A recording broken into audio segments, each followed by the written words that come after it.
Dana was talking about you the other day on the teleconference.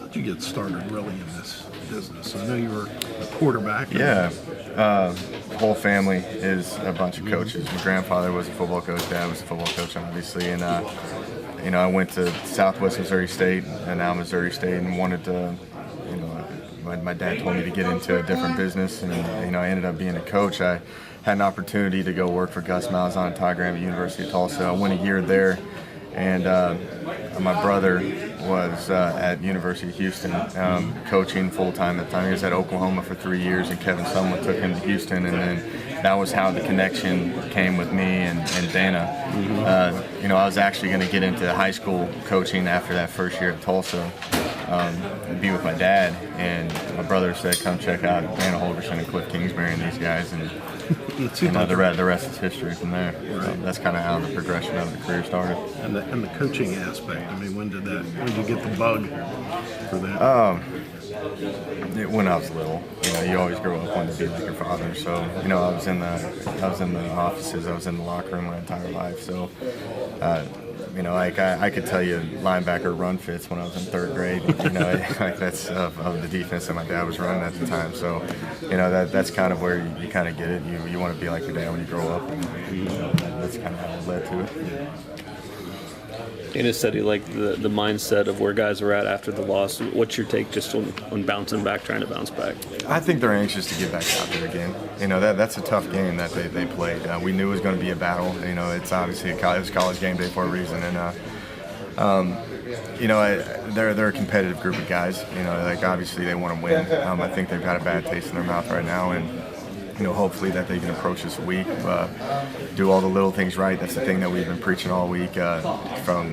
So far, we've been preaching it's just about doing the little things right, because those little things added up to us in the TCU game. So I like where they're at mentally.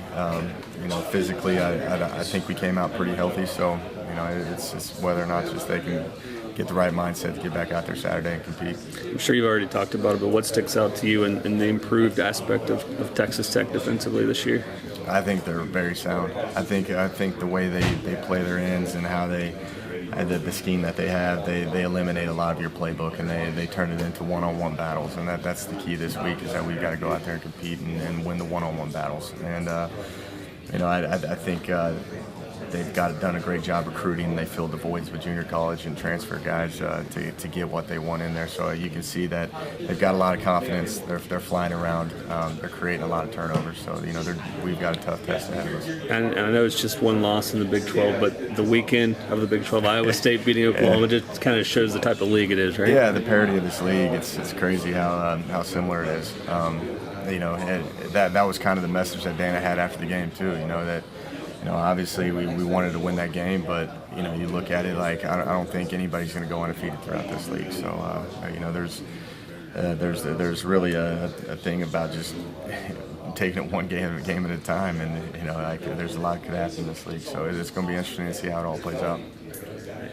Besides just filling voids, what other advantages are there to recruiting more college guys? Depth. I think that's something right now we're missing at the receiver spot, when you think about it. I was laughing because you look at the depth chart, the stat book at the end of the game, and you look at all the receivers and all the rushes that TCU had compared to ours, it's like half of that. It's like they had like 12 receivers with catches, we had 4. They had, I think, 8 rushers, and we had like 3. So it's something that, that's where junior college can kind of fill the void. Mainly, I think junior college is immediate needs. That's the main purpose of it. Are you going to put an extra emphasis on that in the upcoming recruiting cycle? I think we do. I think they've always done that. We have that in certain spots. We're always looking for junior college guys. That sometimes they're tough to get. Sometimes they're not out there. But it's definitely something that we skim through every year.